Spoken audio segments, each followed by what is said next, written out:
Welcome to the MIT Leadership Video Series. My name is Hal Gregersen, and I'm the Executive Director of the MIT Leadership Center. Today, we're honored to have Titania Veda with us. She's a communications consultant with organizations from around the world, organizations like Endeavor and Asia Society. You know, one of the first questions I have is, if you think about your work as a leader, really around the world, what are one or two of the unique or defining elements of who you are as a leader? Interesting question. I value two things the most in my work. One is autonomy, and the other is learning.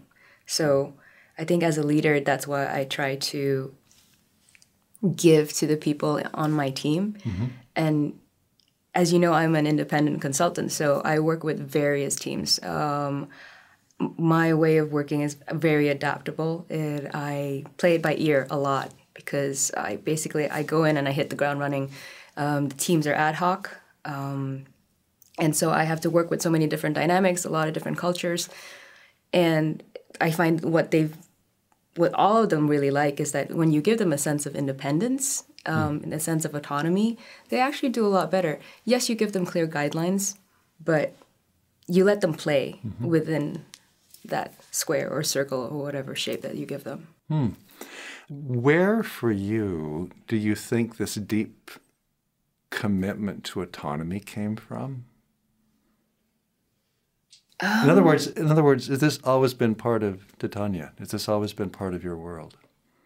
Ever since I can remember, I've always wanted to leave home and be independent. That's pretty much, I can't remember being anything else. In Asia, it's considered quite odd to not want to be doing a 9-to-5 job.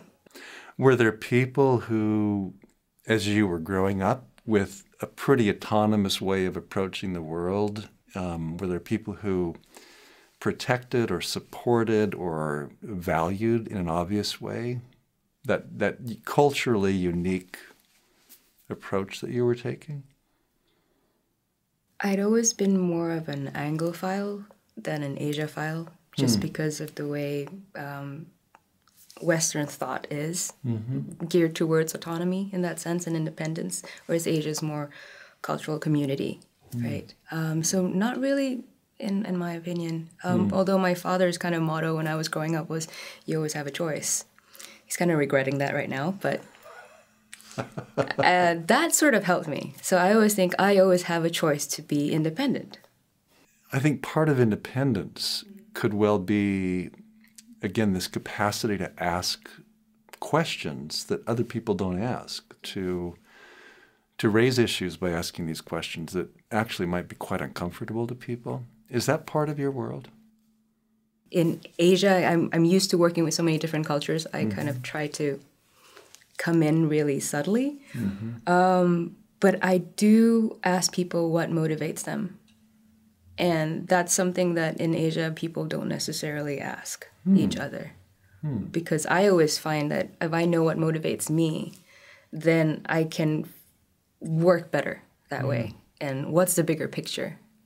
Those are like the two most important things that I would ask myself. So that was also what I would ask my team. Yeah.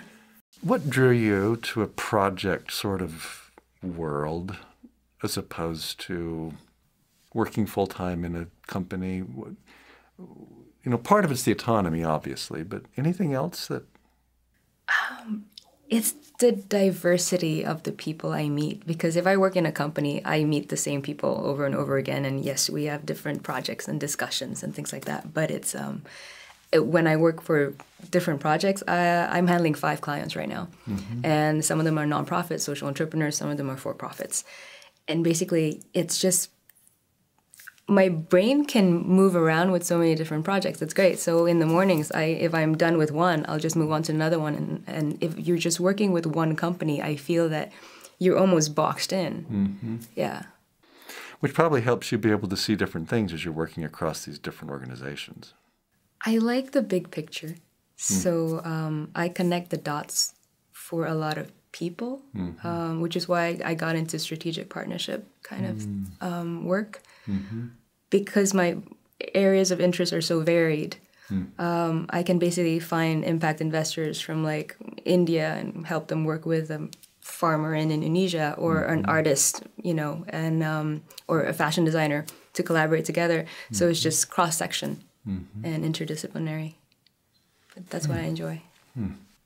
What is the big picture for you? The reason why I've always been attracted to arts and culture is because for countries to come together and connect, that's the first way in. And nobody ever, I don't think anyone really sees it like that because they think the first way in is either business or politics, right? Art and cultures are about storytelling. And that's how you understand each other's dynamic and their cultures, and where they're coming from. So, and then you can get into business and policies. But you've laid the groundwork with the arts.